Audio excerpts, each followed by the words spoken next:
কোনো কাফেরের ঘরে জন্ম না দিয়া মুমিন মুসলমানের ঘরে জন্ম দিছেন। অন্য কোনো নবীর উম্মত না বানাইয়া শেষ নবী, শ্রেষ্ঠ নবী, আখিরি জামানার পয়গম্বর মুহাম্মদুর রাসূলুল্লাহ সাল্লাল্লাহু আলাইহি ওয়াসাল্লামের উম্মত বানাইছেন। এই যে নিয়ামতগুলো আল্লাহ আমাদেরকে দান করেছেন, কোনোটার জন্যই দরখাস্ত করি নাই, আল্লাহ দয়া করে দান করছেন। আমি আপনাদের সামনে তিলাওয়াত করেছি পবিত্র কুরআনুল কারীমের সূরা 3-এর কিছু অংশ, নবীজির একখানা হাদিস। আমার তিলাওয়াতকৃত আয়াতে আল্লাহ বলেন, নিশ্চয়ই নিশ্চয়ই মানুষকে সৃষ্টির সেরা সুন্দর করে বানাইছি। সৃষ্টির সেরা সুন্দর মানুষ কেমনে হইল? আল্লাহ পাক রব্বুল আলামিন তিনি সাধারণভাবে একটা কথা বললেই যথেষ্ট। এই কথাটা বলার আগে আবার নিশ্চয়ই নিশ্চয়ই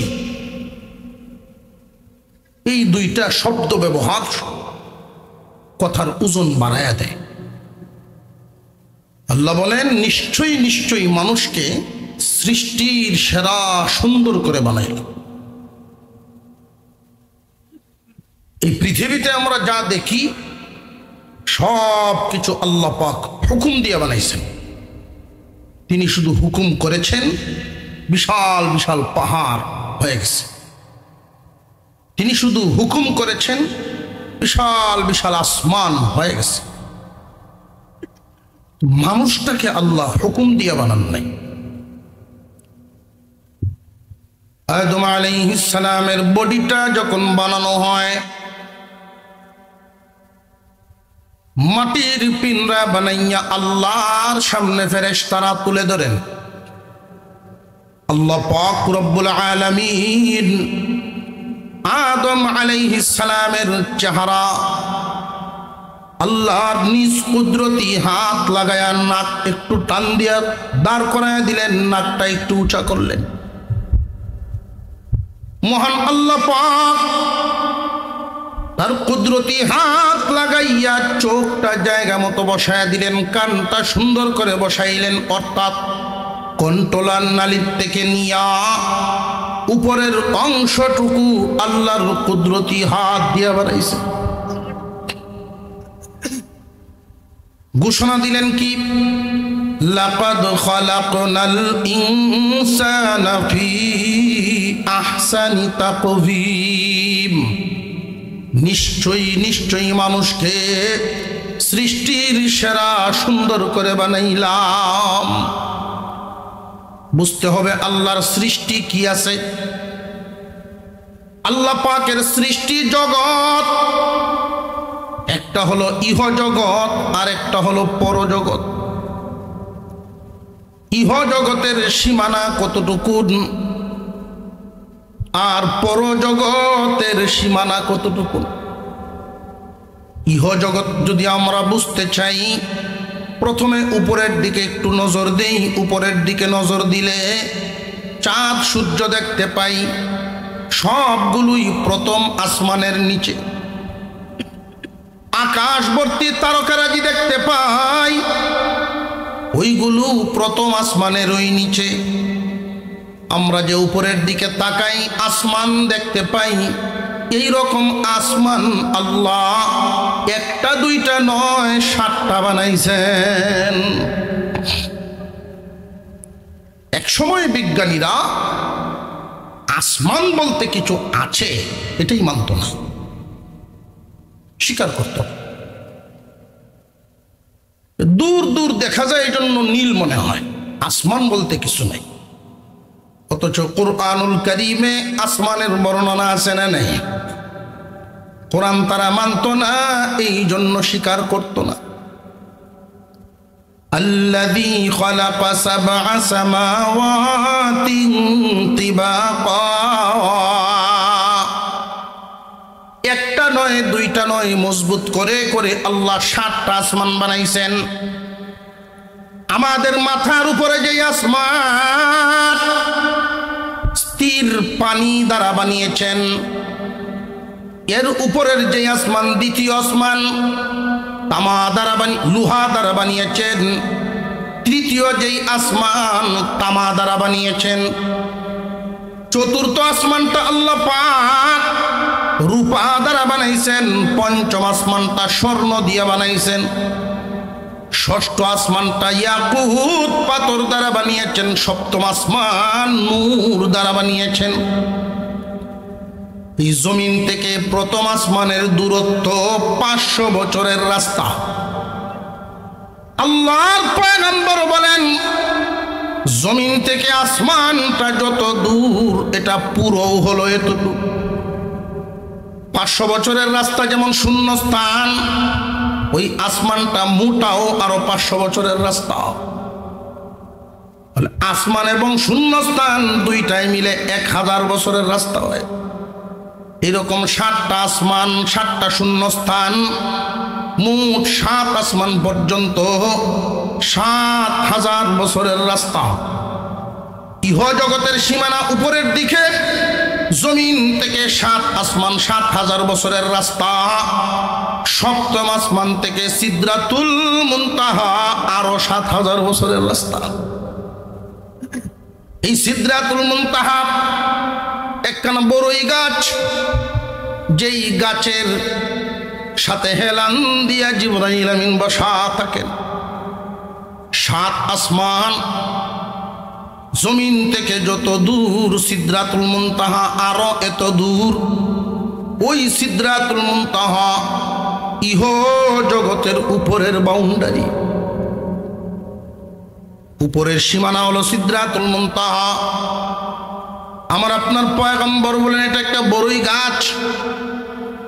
গাছের পাতাগুলো দুনিয়ার হাতির কানের মতো বড় বড়। এক একটা বড়ই যদি দুনিয়ার পাল্লা দিয়া মাপা হয় 12 মণ ওজন হবে, মটকার মতো বড়। জান্নাতে যাবেন যারা, আল্লাহ এদেরকে এগুলো খাইতে দিবেন। তারা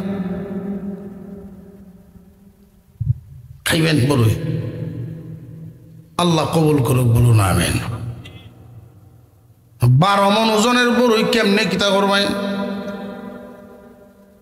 আবু জাহেলে শুনতো আর উপহাস করতো, ভালো হইছে মুহাম্মাদের উম্মত বড়ই তলে ভরে মরব। ছোট ছোট মানুষ, কিন্তু এই বুকায় তো জানে না জান্নাতের ভিতরে যখন মানুষকে আল্লাহ ঢুকাবেন, এই বডি থাকবে না, এই চেহারাও থাকবে না। জান্নাতের সামনের ঝর্ণার পানি দিয়া গোসল দেওয়ার সাথে সাথে প্রত্যেক জান্নাতীর বডি আদম আলাইহিস সালামের বডির মতো হবে। 120 হাত লম্বা, 14 হাত প্রশস্ত। এখন তো আর 12 মণ ওজনের মটকার মতো বড়ই খাইলে অসুবিধা নাই। আমাদের কাছে আপেল যেমন লাগে, তখন ওই বডিওয়ালা মানুষটার কাছেও বড়ইটা এমনই লাগে। অসুবিধা আছে কি? উপরের দিকের সীমানা দেখলাম সিদরাতুল মুনতাহা, এর মধ্যে স্বর্ণের আসমানও আল্লাহ বানাইছেন। এই স্বর্ণের আসমানটা বানাইতে কয় মণ হইব স্বর্ণ লাগছে? আল্লাহু আকবার কর, আরো জোরে কর। আমরা আল্লাহ বানাইছেন কি দিয়া? জামডি মারে বসে রয়েছেন মুখ বন্ধ করে, জামডি একটু সুড়াইয়া জুড়ে সুরে কি দিয়ে বানাইছেন? মাটি দিয়া। এবার বলেন, মাটির দাম বেশি না স্বর্ণের দাম বেশি? এরা কয় মাটির দাম, কেউ কয় স্বর্ণের দাম। কেউর বাড়ির যাইবার সময় যদি কোনো বিয়ে শাদিতে ছেলের বাপরে মেয়ের বাবায় যদি কয় কি দিবেন টিবেন আমার মেয়েরে, যে দেশ জুড়ে তো দেখি শুধু স্বর্ণ দে, 5 ভরি 7 ভরি যে যেমন পারে। আমি আপনার জিরে আমার পুত্রে যে বিয়া করাইমু 500 ভরি স্বর্ণ দিমু। 500 ভরি অলংকার দিয়ে দিতেছি, তবে এগুলো স্বর্ণের না মাটির। দিলাইব না? তাহলে বোঝা গেল স্বর্ণের দাম। স্বর্ণের আসমান বানাইছেন, বানাইয়াও 3.5 হাত মাটির বডিটা, মাটির মানুষটাকেই আল্লাহ বলেন লাকাদ খালাকনাল ইনসানা ফি আহসানি তাকওয়িম। নিশ্চয় নিশ্চয় মানুষকেই আমি সৃষ্টির সেরা সুন্দর করে বানাইলাম। মাটি দিয়ে আল্লাহ মানুষ বানাইলেন, স্বর্ণ দিয়া আসমান বানাইলেন। এরপরেও আল্লাহ বলেন মানুষ রে তোমারই সুন্দর করে বানাইছি।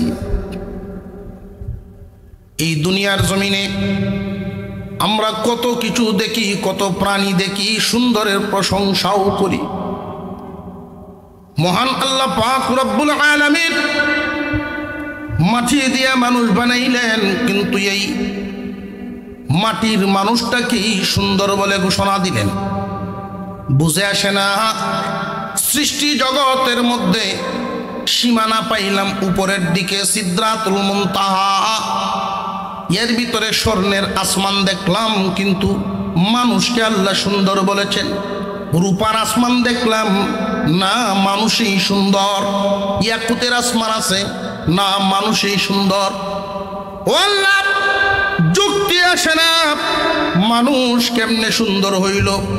একটা মানুষের রং যতই উজ্জ্বল হোক না কেন, আলোকিত ফর্সা হোক না কেন, ঘরের দরজা জানালা বন্ধ করে রাতের বেলায় একটা রুমে সুন্দর একজন মানুষকে যদি বসায় রাখা হয়, তার চেহারার আলোতে ঘর তো আলোকিত হবে না। অথচ চাঁদ এবং সূর্যকে আল্লাহ এত সুন্দর, এত আলোকিত করে বানাইছেন, তামাম পৃথিবী তাদের আলোতে আলোকিত। ও আল্লাহ স্বর্ণ দিয়ে আসমান বানাইয়া বলেন মানুষ সুন্দর।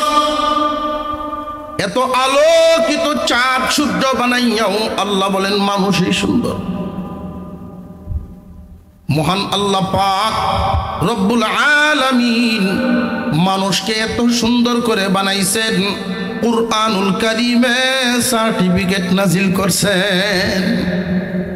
কেমনে হইল? মুফাসসিরিনে কেরাম বুঝিয়েছেন, এই পৃথিবীতে আল্লাহ যা কিছু সৃষ্টি করেছেন প্রথমত 2 ভাগে বিভক্ত। এক জাতের প্রাণ আছে, আর এক জাতের প্রাণ নাই। যেগুলোর প্রাণ নাই এইগুলোর মধ্যে মানুষ শ্রেষ্ঠ। তার ভিতরে আল্লাহ পাক রব্বুল আলামিন মানুষের মধ্যে রুহু ঢুকাইছেন। 3.5 হাত মাটির পিঁড়া, যদিও এই বডিটা আপনার আমার দেহ আল্লাহ মাটি দিয়ে বানাইছেন, এই মাটির ভিতরে, মাটির পিঁড়ার ভিতরে আল্লাহ রুহু ঢুকায়া দিছেন। রুহু মাটির পিঁড়া যদি হইতো, রুহু যদি না থাকতো, মাটি যেমন নড়াচড়া করতে পারে না, চাঁদ এবং সূর্য আল্লাহর হুকুমে যার যার কক্ষ মতে চলে। বিশাল আসমান স্বর্ণ দিয়া বানাইছে। আল্লাহ পাক রব্বুল আলামিন বলেন বান্দা, যদিও তোমারে আমি 3.5 হাত মাটির বডিটা মাটি দিয়ে বানাইলাম, কিন্তু তোমার ভিতরে এমন একটা নিয়ামত, এমন একটা জিনিস আমি ঢুকায়া দিলাম, যেটা স্বর্ণের আসমানকে দেই নাই, সূর্যকে দেই নাই, চন্দ্রকেও দেই নাই, তারকারাজিকেও দেই নাই। ওরা আলোকিত হইতে পারে, ওদের ভিতরে রুহু নাই। সুবহানাল্লাহ কইতেন না? চন্দ্র বানাইছেন, সূর্য বানাইছেন, রূপার আসমান, স্বর্ণের আসমান, ইয়াকুতের আসমান বানাইছেন, কিন্তু এদের ভিতরে রুহু ঢুকান নাই। আল্লাহ পাক তোমাকে মাটি দিয়ে বানাইয়া তোমার দেহের ভিতরে রুহু ঢুকাইছেন। রুহুর কারণে তুমি চাঁদের চেয়েও সুন্দর, রুহের কারণে তুমি সূর্যের চেয়েও সুন্দর, স্বর্ণের আসমানের চেয়েও তুমি বান্দা সুন্দর। লাকাদ খালাকনাল ইনসানা ফি আহসানি তাকওয়িম। নিশ্চয়ই নিশ্চয়ই মানুষকে সৃষ্টির সেরা সুন্দর করে বানাইলাম। মানুষ সৃষ্টির সেরা সুন্দর। বুঝলাম আসমানের চেয়ে সুন্দর, চাঁদ সূর্যের চেয়ে সুন্দর। কেন? এইগুলোর ভিতরে রুহু নাই, আমার ভিতরে রুহু আছে। রুহুওয়ালা প্রাণী দুনিয়াতে অনেক আছে।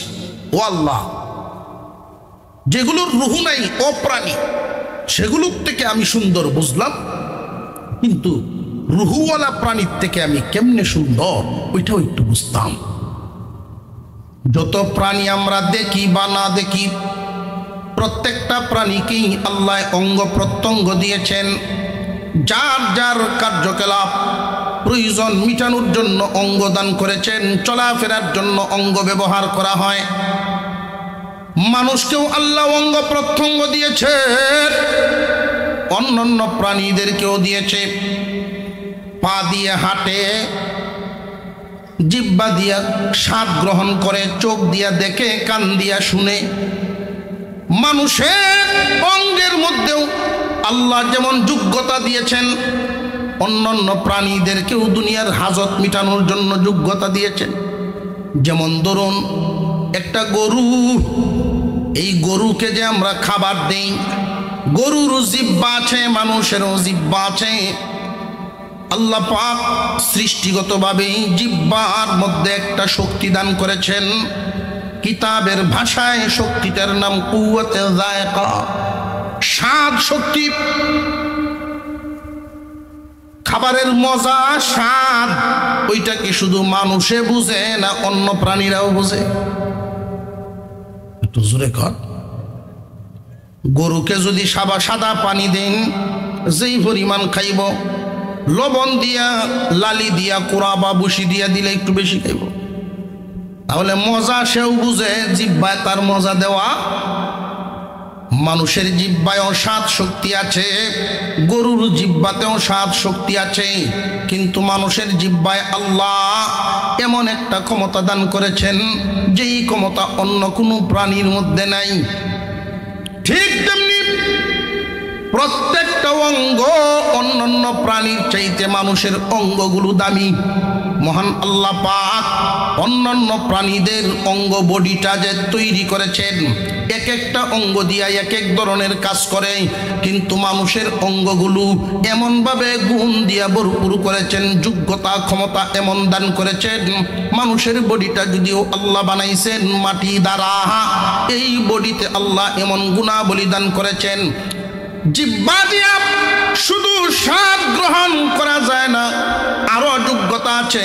আল্লাহ বলেন, আর রহমানু আল্লামাল কুরআন খালাকাল ইনসানা আল্লামাহুল বায়ান। অন্যান্য প্রাণীরা শুধু স্বাদ নিতে পারে জিহ্বা দ্বারা, আর মানুষকে যেই যোগ্যতা দিলাম, জিহ্বার মধ্যে যেই গুণ দিলাম, শুধু স্বাদ মজা বুঝে তা না, এই জিহ্বা দিয়া কথা বলার শক্তিও দিলাম। অন্য প্রাণীদের জিহ্বা আছে ঠিক, কথা বলার শক্তি নেই। মানুষের জিহ্বাটা দিয়া শুধু স্বাদ নেই এমন না, কথা বলার শক্তিও দান করছেন কে? আল্লাহ। লাকাদ খালাকনাল ইনসানা ফি আহসানি তাকওয়িম। নিশ্চয়ই নিশ্চয়ই মানুষকে আমি সৃষ্টির সেরা সুন্দর করে বানাইলাম। সৃষ্টি জগৎ, এই ইহ জগতের সৃষ্টির সেরা সুন্দর মানুষ। রং কালো হইলেও মানুষই সূর্যের চেয়ে সুন্দর। হাত পা একটা না থাকলেও তবু স্বর্ণের আসমানের চাইতে, চাঁদ সূর্যের চাইতে এই মানুষটাই সুন্দর। এই ঘোষণাটা কার? এমন আলসি করে বইয়া থাকলে কেমনে হইব? আলসিটা ভাঙ্গিয়া, অলসতা ভেঙ্গে একটু জুড়ে সুরে আওয়াজ দিবেন। আমাদের আওয়াজে বাড়ি ঘরে যারা আছে তারা বুঝতো যে না, আমি মনে হয় শুধু বাকি আছি, জাদুকরণের কেউ আর বাকি নাই, সব হাজির। আল্লাহ পাক রব্বুল আলামিন মানুষকে যে সুন্দর করে বানিয়েছেন ঘোষণাটাও আল্লাহই দান করেছেন। ঘোষণা যে দান করেছেন, শুধু ঘোষণা, এই ঘোষণাটা বিশ্বাস করা, আমাদের মনের ভিতরে ঢুকানোটা, একটা হলো আদেশ পেয়েছি, আল্লাহর সংবাদ শুনেছি, সেই হিসাবে মেনে নিয়েছি, আমি বুঝি আর না বুঝি, নাকি যেই বিষয়টা এতক্ষণ বোঝানোর চেষ্টা করলাম বাস্তবেও আকলে ধরে নি না ধরে না যে আল্লাহ যত সৃষ্টি করেছেন আসলেই মানুষ সুন্দর। সূর্য চাঁদ আলোকিত থাকতে পারে, রুহু তো নেই। স্বর্ণ দামি থাকতে পারে, তার মধ্যে রুহু তো নেই। আমি মাটির বডি, কিন্তু আমার মধ্যে আল্লাহ রুহু ঢুকাইছেন। অন্যান্য প্রাণীরা আমার চেয়ে দেহের দিক থেকে হাতি বড় থাকতে পারে, মহিষ বড় থাকতে পারে, আমার চাইতে শক্তিশালী প্রাণী থাকতে পারে, কিন্তু মানুষকে আল্লাহ সুন্দর বলেছেন। আমার বডি, অঙ্গ প্রত্যঙ্গ অন্যান্য প্রাণীর চাইতে অনেক গুণে গুণান্বিত। আমার এক একটা অঙ্গ দিয়ে যা যা হয় অন্য প্রাণীরা তা তা করতে পারে না। মহান আল্লাহ পাক রূহের কারণে এবং অঙ্গ প্রত্যঙ্গ বডির কারণে আমার আপনার বডিটাকে আল্লাহ এমনভাবে বানিয়েছেন, মানুষের দেহ যত সাজাইবেন শুধু সুন্দর, যত সাজাইবেন শুধু সুন্দর, বাড়ে আর বাড়ে। ঠিক না বে ঠিক? একজন মানুষকে আপনি পাঞ্জাবি পরাইলেন, পায়জামা পরাইলেন, তার মধ্যে এক ধরনের সুন্দর আইব। যদি এই পাঞ্জাবির উপরে এক সদরিয়া পরাইয়া দেন, সৌন্দর্য কি কমবে না আরেকটু পারবে? আরেকটু পারবে। মাথায় টুপি দিছেন, এক ধরনের সৌন্দর্য। এই টুপিওয়ালা মাথায় যদি একটা পাগড়ি পরাইয়া দেন, সৌন্দর্য কমবে না আরো বাড়বে। স্বাভাবিকভাবেই একটা মানুষকে তার খালি চোখে দেখলেও এক ধরনের সুন্দর, ওই মানুষটাকে যদি একটা চশমা পরাইয়া দেন, সৌন্দর্য কমে না আরো বাড়ে। এখন যদি আমরা সকলে দরিয়া একটা গরুর হাফ প্যান্ট পিন্দায় নেই, আরো ঢং দেখা যেত না? মুরগি একটা ধরে ফেটি উঠ পিন্দায় বানায়, ঢং দেখা যেত না? বিলাইরে ধরে যদি চশমা পিন্দাই। এই জন্য মহান আল্লাহ মানুষকে যেহেতু সুন্দর করে বানাইছেন, দুনিয়াতে যা কিছু আমরা দেখি সব নিয়ামত আল্লাহ মানুষের জন্য দিছে। আপনাদের পাশে সবচেয়ে বড় বাজার নতুন বাজার বা বড় বাজার, দুইটা বাজারই তো বড়। এই বাজারের যত দোকান, যত জিনিসপত্র আছে, জুতার দোকান ভর্তি জুতায়, কাপড়ের দোকান ভর্তি কাপড়ে, কসমেটিকের দোকান ভর্তি মেডিসিন কসমেটিক দিয়ে, যা যা আমরা দেখি বাজারে সবগুলো আল্লাহ মানুষের জন্যই দিছে। ঠিক? টেইলারের দোকানও কাপড় চোপড়, মানুষ কত আইটেমের কাপড় বানাইতেছে। শুনছেন এই পর্যন্ত কোনো মানুষ গিয়া কইছে যে শীত যখন বেশি দেও বানান একটা জামা বানায় নিতাম আমার গরুর লেগে? আছে কেউ? না। আল্লাহ পাক মানুষের সেবক হিসেবে যত প্রাণী বানিয়েছেন, সমস্ত প্রাণীদেরকে আল্লাহ যার যার হালতে সে যেন বসবাস করতে পারে, সে যেন বেঁচে থাকতে পারে, মানুষের সেবা করতে পারে, তাকে আল্লাহ কুদরতিভাবেই তার জন্য ব্যবস্থা করে দিয়েছেন। আমাদের দেশের বিড়ালগুলো পশম যে পরিমাণ লম্বা, আমাদের দেশের গরু ছাগল পশম যে পরিমাণ লম্বা, শীত প্রধান দেশগুলোর প্রাণীদের পশম আরো অনেক বেশি লম্বা। কেন? এই প্রাণীদের জন্য বাজারে কোনো লেফ তুষক পোশাকের অর্ডার নাই, সোয়েটার জাম্পার নাই। এজন্য আল্লাহর কুদরতিভাবেই শীত যেহেতু এই দেশে বেশি, এই প্রাণীদের সুখ শান্তির ব্যবস্থাও আল্লাহ করে দিয়া পশম লম্বা করে দিয়েছেন বেশি। উনি হলেন আল্লাহ। মুসলমান ভাইরা, আল্লাহ কি এত কিছু আমাদেরকে যে দিলেন এমনি এমনি, না কোনো কারণ আছে? আর একটু জোরে কর, ওয়ামা খালাকতুল জিন্না ওয়াল ইনসা ইল্লা লিয়াবুদুন।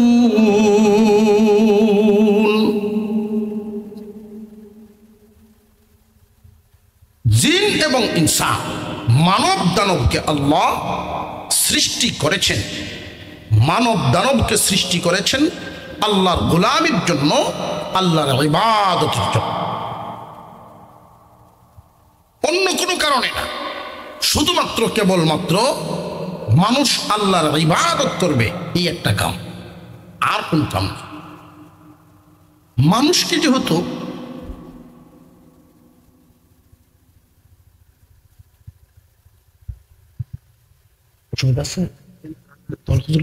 একটু পরে নিয়ে আসে আল্লাহ আজকের এই মাহফিলকে কবুল করেন। জবান খুলে বলে আমিন, আরো জোরে বলেন আমিন।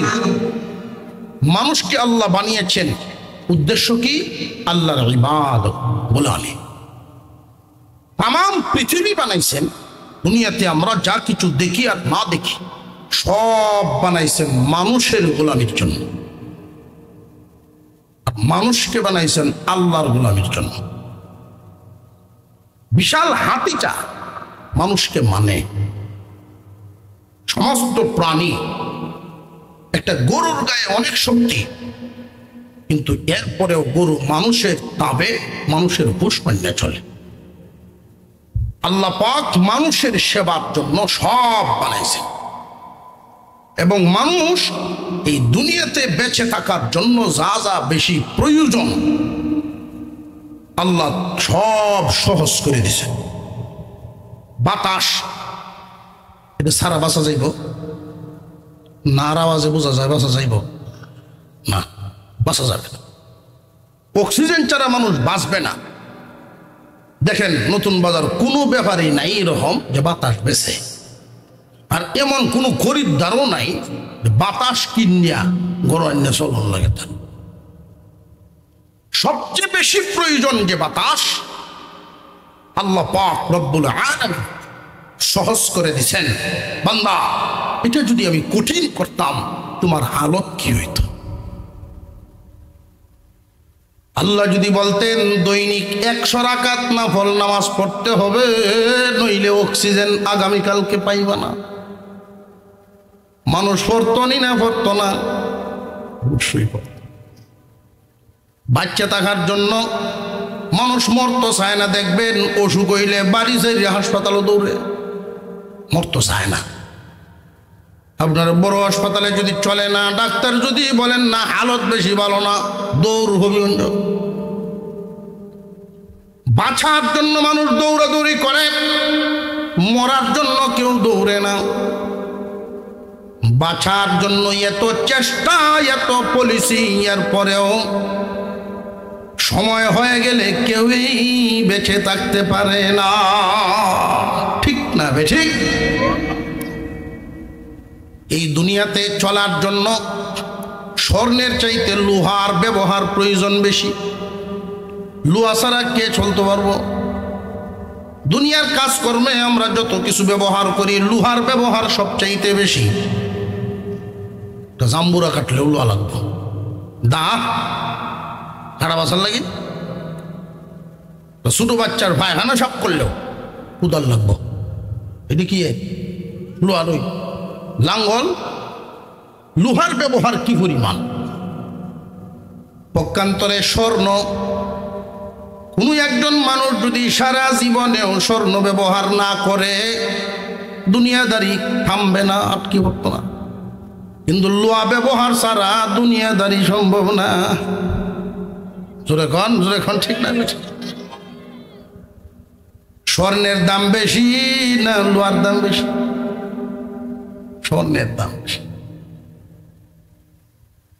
যদি স্বর্ণের সমান দাম লোহার হইতো, আমরা গতি কি হইল? বাজারে গিয়া যদি কেউ কয় যে 1 মণ স্বর্ণের দাম কত হোক, কি কইব দোকান? এই জমিদারের বাড়ি কই আগে গো, জমিদার আইসে করতো 1 মণ স্বর্ণ কিনতে আইসে। আর যদি লোহার দোকানে কেউ যায়, গিয়া যদি বলে যে 1 বড়ি লোহা নিতাম আছে, হ্যাঁ লয়ে আসবো। মানুষের প্রয়োজনীয় যা আছে সব আল্লাহ সহজ করে দিয়েছেন। উনি হলেন রহমান। একজন মানুষ যদি স্বর্ণ চোখে নাও দেখে অসুবিধা নাই, দুনিয়া থামবে না, জীবনযাপন থামবে না। আল্লাহ পাক তোমাদেরকে সুন্দর করে বানাইছেন, সমস্ত মাখলুককে তোমাদের হুকুমের গোলাম বানায়া দিছেন, প্রয়োজনীয় বস্তু তোমাদের জন্য সহজ করে দিছেন। উদ্দেশ্য একটাই, বান্দা তুমি আল্লাহর ইবাদত করবা, আর কোনো কাজ নাই। ইবাদত করার জন্যই আল্লাহ মানুষ বানাইছেন। এই ইবাদত সব সময় 24 ঘন্টা ইবাদত আমরা কেমনে করব হুজুর, এই প্রশ্ন জাগতে পারে। আল্লাহ যে আমাদেরকে ইবাদতের জন্য বানাইছেন, তাহলে আমরা ভাত খাইব কখন? এই খাওয়ার উপযোগী বস্তুগুলো ইনকাম করব, উপযোগী রুজি রোজগার করব কোন সময়? যদি ইবাদতেই করণ লাগে। একজন মানুষ দুনিয়াতে বাঁচার জন্য যা যা প্রয়োজন, এই প্রয়োজন তো তার মিটাইতে হবে। বেঁচে থাকার জন্য খাবার গ্রহণ করতে হবে, পিপাসা নিবারণের জন্য পানি গ্রহণ করা লাগবে। একজন মানুষ শারীরিকভাবে সুস্থ প্রশান্তিতে থাকার জন্য গোসল করা লাগে। এই যে প্রয়োজন মিটানোর কাজগুলো, মস্তিষ্ক মাথা ঠিক রাখার জন্য ঘুমানোর প্রয়োজন, ক্লান্তি দূর করার জন্য আল্লাহ নিয়ামত হিসেবে দিয়েছেন ঘুম। মহান আল্লাহ পাক রব্বুল আলামিন এই যে নিয়ামতগুলো দান করলেন, মহান আল্লাহ পাক রব্বুল আলামিন মানুষকে ইবাদতের জন্য সৃষ্টি করেছেন।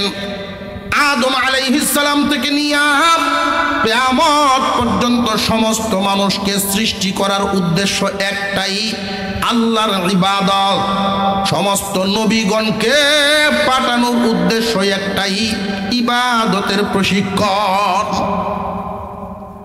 মানুষ বানাইছেন আল্লাহর ইবাদতের জন্য, নবী পাঠাইছেন ইবাদত শিখায়া দেওয়ার জন্য। কেমনে কোন ইবাদত করলে আল্লাহর কাছে কবুল হবে, পদ্ধতি শিখাবেন আল্লাহ। পয়গম্বর, নবীগণ, রসুলগণ যুগে যুগে আল্লাহ পাঠাইছেন। একজন মানুষ যদি খাবার খান, দুনিয়াদারি বেঁচে থাকার জন্য খাবার গ্রহণ করলেন, খিদা কমবে কিন্তু ইবাদত হবে না। এই খাবারটা যদি নবীর শিখানো পদ্ধতিতে হয়, তাহলে খিদাও কমবে, খিদা নিবারণও হবে, 100 শহীদের সওয়াবও হবে। হুজুর সাল্লাল্লাহু আলাইহি ওয়াসাল্লাম দুনিয়ার জমিনে যতদিন জিন্দা ছিলেন, খাবার দরকার ছিল না ছিল না। উনি মানুষ ক্ষুধা নিবারণের জন্য খাইছেন, দুনিয়াদারি করেছেন, সংসার করেছেন, বিবি গ্রহণ করেছেন, সন্তান জন্ম দিয়েছেন, সামাজিকতা ওনারও ছিল। ঘুমাইছেন, গোসল করেছেন, বাথরুম সেরেছেন, এমন কোনো কাজ নাই যেই কাজগুলো উনি করেন নাই।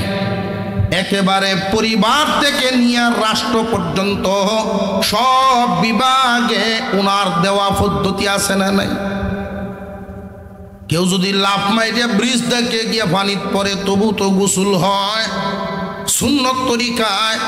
আল্লাহর রসুল যেমনে করেছেন এইভাবেও তো গোসল হয়। দাঁড়ায় দাঁড়ায় যদি কেউ পানি পান করে, পিপাসা তার নিবারণ হবে ঠিকই। সুন্নত তরিকায় পানিটা পান না করার কারণে ইবাদত পাইল না, সওয়াব পাইল না। পিপাসা লাগছে পানির জন্য পানি পান করেন, ওই পানি পান করাটাই যদি নবীর সুন্নত তরিকায় হয়, তাহলে পিপাসা নিবারণও হবে, 100 শহীদের সওয়াবও হবে। বর্তমান সময়ে সুন্নত বিলুপ্তির পথে, একটা দুইটা না, বেশিরভাগ সুন্নতি এখন বিলুপ্তির পথে। হিসাবটা কি? বর্তমান সময়ে দস্তরখান বিছিয়ে খাবার খায় জাতুকর্ণ পাড়ার যদি 100 পরিবার আমরা লিস্ট করি, 50টা কি পাওয়া যাবে? অর্ধেক মানুষ দস্তরখান ব্যবহার করে ভাত খায়, এমন কি পাওয়া যাইব? বেশিরভাগ মানুষ দস্তরখান ছাড়া, সুন্নত তরিকা ছাড়া ভাত খায়। মানুষের খাবার আর প্রাণীদের খাবার এক না। একটা প্রাণী তার খাদ্য গ্রহণ করবে, গরু বাছুর ছাগল মহিষ যা আছে সমস্ত প্রাণীরা খাদ্য গ্রহণ করবে তাদের মর্জি মতো, তাদের মন মতো, কিন্তু মানব জাতি আশরাফুল মখলুকাত তারা যেন খাদ্য গ্রহণ করবে তাদের দেওয়া নবীর শিক্ষা মতো, তখন সেটা ইবাদত। আল্লাহ পাক এক আয়াতে বলেন, ইয়া আইয়ুহাল্লাযীনা আমানু দুখুলু ফিস সিলমি কাফা ওয়ালা তাত্তাবিউ খুতুওয়াতিশ শাইতান ইন্নাহু লাকুম আদুউম মুবিন। আল্লাহ বলেন, হে ঈমানওয়ালাগণ, আমরা হে ঈমানদারেরা পরিপূর্ণভাবে ইসলামের ভিতরে ঢুকো। আমাদেরকে এই কথা কেন বললেন? আমরা তো পরিপূর্ণভাবে ঢুকি নাই। আমি মুসলমান পরিচয় দিই, কিন্তু আমার খাবারেই মুসলমানি নাই। মুসলমানি কোনটা? নবীর দেওয়া তরিকা যেটা, ঠিক না ঠিক? আল্লাহ বলেন পরিপূর্ণভাবে মুসলমান, ইসলামের ভিতরে ঢুকো, পরিপূর্ণভাবে মুসলমান হও, ইসলামের ভিতরে প্রবেশ করো। তোমার খানাতেও যেন ইসলাম থাকে, ঘুমেও যেন ইসলাম থাকে, ঘুম থেকে উঠবা তখনও যেন ইসলাম থাকে, এমনকি বাথরুমের ভিতরে ঢুকবা তখনও যেন ইসলাম থাকে, বাথরুম থেকে বের হইবা তখনও যেন ইসলাম থাকে। তুমি ব্যবসা করবা, তোমার ব্যবসায়ও ইসলাম থাকবে। তুমি গৃহস্থী করবা, গৃহস্থিত ইসলাম থাকবে। লেনদেন করবা, সামাজিকতা করবা, এগুলো তো ইসলাম থাকবে। বিয়ে শাদিতেও ইসলাম থাকবে। মুসলমানের প্রত্যেকটা কাজেই যেন ইসলামের রঙে সাজায়া দাও। যে যত বেশি ইসলামের ভিতরে প্রবেশ করবে, অর্থাৎ জীবনের সব কাজগুলো যদি নবীজির তরিকা মতোই করতে পারে, এই বান্দার জন্য সুসংবাদ, সুসংবাদ কিয়ামতের কঠিন ময়দানে। আর দুনিয়ার যেই তুলনা করা হয়, এই দুনিয়ায় যার কাছে যত টাকা বেশি তার তত বিলাসিতাও বেশি, আর কিয়ামতের দিন যার যত নেকি বেশি তারই হবে বিলাসিতা বেশি। নেকি অর্জন কেমনে হবে? আল্লাহর নৈকট্যশীল কেমনে হওয়া? এই সুন্নত তরিকায় নবীর দেওয়া শিক্ষা অনুযায়ী যারা জীবনযাপন করবে, আল্লাহর রসুলের তরিকা অনুযায়ী যদি না হয়, দুনিয়ার জমিনে আমরা যতদিন জিন্দা থাকবো আমাদের সমস্ত কাজগুলো, একটা হলো ইবাদত আর একটা হলো দুনিয়াদারি। আল্লাহর পক্ষ থেকে দেওয়া ফরজ বিধান আছে না নাই? ফরজ ওয়াজিবের বিধান আছে। আল্লাহর পক্ষ থেকে নামাজ, রোজা, হজ, যাকাত, নামাজ, রোজা, হজ, যাকাত যত ইবাদত, এই ইবাদতের অর্ডার দিয়েছেন যেমন আল্লাহ, এগুলো পালন করার পদ্ধতিও শিখানোর জন্য নবী পাঠাইছেন আল্লাহ। যাকাত কি মন মতো আদায় করলেই আদায় হবে, না তরিকা লাগবো? রোজা মন মতো আদায় করলেই হবে, না তরিকা লাগবো? নামাজের ক্ষেত্রেও তরিকা, হজ যাকাতের ক্ষেত্রেও তরিকা। প্রত্যেকটা ইবাদত পালন করবেন মন মতো করলে হবে, না নবীর দেওয়া শিক্ষা মতো? নবীর দেওয়া শিক্ষা মতো যে ইবাদত হবে। আল্লাহর রাসূল বলেন, আমার নামাজ দেখো, আমি যেমনে নামাজ পড়ি এমনি তোমরা নামাজ পড়ো। নবীর দেওয়া শিক্ষা মতো যারা ইবাদত করবে তাদের ইবাদত কবুল হবে। এখন আসেন দুনিয়াদারির ক্ষেত্রে, যেটা ইবাদত না, ভাত খাওয়ান ইবাদত না? ভাত খাওয়ান ইবাদত না হলে ভাত খাওয়া ইবাদত হবে কখন? নবীর দেওয়া তরিকা মতো হইব যখন। এমনি ইবাদত না। ভাত খাওয়া যদি ইবাদত হতো, ডায়াবেটিস হলে রুটি কেমনে খাইল? বুঝে আসতেছে? খালি ভাত হইতে হল। খাবার গ্রহণ করা এটা ইবাদত না। দুনিয়াতে বাঁচার জন্য তুমি খাও, তবে আল্লাহর হুকুম হইল খাইবা যে পাইলেই খাইও না, হালালটা খাইও। সামনে ফাইলেই যে খাওয়ান গেলেই খাই নিবা, এমন যেন না হয়। খাওয়ান গেলেই খাইলে বা আগুনে ফেলাইলে রাইন দিলাইলে কবুতর যেমন খাওয়ান যায় কাউয়াও খাওয়ান যাব রামলে খাওয়ান যেত না আপনি টেরিত হইতেন না বুঝে আসতেছে খাবার গেলেই খাইতে পারবা না লোন গেলেই লইতে পারবা না আল্লাহ পাক রব্বুল আলামিন যত হুকুম করেছেন রমজান মাসের রোজা পালন করবা তবে নবীর দেওয়া শিক্ষা মতো হতে হবে নামাজ পড়বা নবীর তরিকা মতো হইতে হইব আমরা শুধু ইবাদতের ক্ষেত্রে মোটামুটি তালাশ করি নিয়ম নীতি অনুযায়ী ইবাদতগুলো পালন করার চেষ্টা করি বাকি যে দৈনন্দিন জীবনযাপন করার ক্ষেত্রে অন্যান্য কাজকর্মের ক্ষেত্রে ইবাদত যে বানানো যায় ওইটা আমরা বুঝি না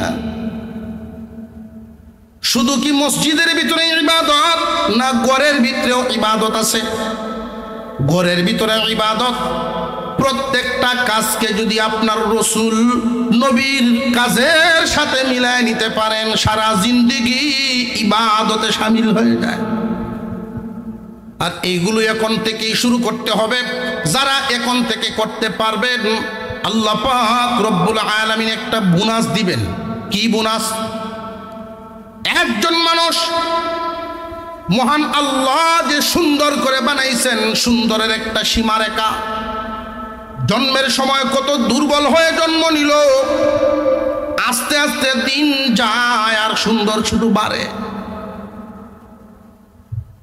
ছোট একটা বাচ্চা একদিনের বাচ্চারে দেখবেন বাপের কুলো দিতে চাইল মনে করে লইতে চায় না কারণ সৌন্দর্য এখনো আসে নাই 40 দিন 2 মাস যখন হয়ে যায় বাচ্চায় হাসি মারে তখন বাবাও তারে আগ্রহ হইয়া কুলে নেয় সুন্দর বাড়তে থাকে 8-9 বছর বয়স বাচ্চা যেই পরিমাণ সুন্দর 15 যখন পৌঁছে সৌন্দর্য কি কমে না আরো বাড়ে নিজের যত্ন যখন বুঝে না তখন একরকম নিজের যত্ন নিজে যখন বুঝে তখনই মানুষ আর একরকম ঠিক না ঠিক নিজের যত্ন বুঝে না দেখবেন নাকের পানি আর মুখের পানি সব একখান হইতেছে এমনি নাক দিয়ে যখন পানি হতে করে টানতে তুলেছে মুচ্ছে আবার গৈসেলছে আবার কামড় এমনও তো হয়েছে যেই মাত্র নিজের যত্ন নিজে বুঝে 3 আঙ্গুলের কাবই কিনে চিরুনি এটা তো হয় আবার একটু বড় করে বাপ ঠিক না ঠিক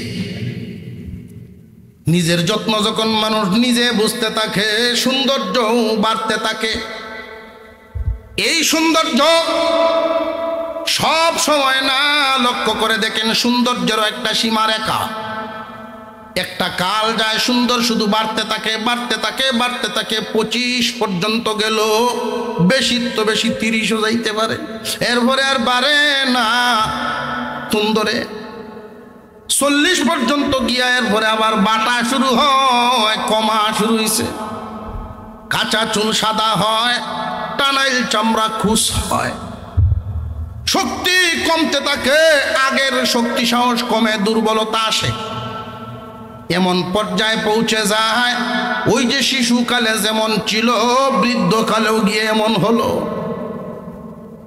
আল্লাহ কি পারতেন না এই যে 40 পর্যন্ত নিয়া বা 25 পর্যন্ত নিয়া যেই সুন্দরে পৌঁছাইছিলেন এই সুন্দরেই বাকি হায়াত শেষ করে আল্লাহ কবরে নিয়ে যাবেন বুড়া দুর্বল বানাবেন না আল্লাহ কি পারতেন না কিন্তু কেন করেন নাই জানেননি মহান আল্লাহ পাক রব্বুল আলামিন প্রত্যেকটা মানুষকে আখিরাতের শিক্ষা দিলেন তার নিজের দেহতে আখিরাতের শিক্ষাটা কি মহান আল্লাহ পাক বুঝায় দিলেন বান্দারে তুমি এক সময় দুনিয়াতে ছিলা না চিরদিন থাকবাও না বিদায় হয়ে গেলে যখন মাটিতে মিশবা নির্দিষ্ট সময়ে কিয়ামতের দিন আল্লাহ আবার তোমারে দাঁড় করাবেন তুমি মনের ভিতরে এটা আনবা না আল্লাহ কি আমারে আনতে পারবো নি আবার মিশলে তুমি সেই গেলাম না তোমার যে দেহ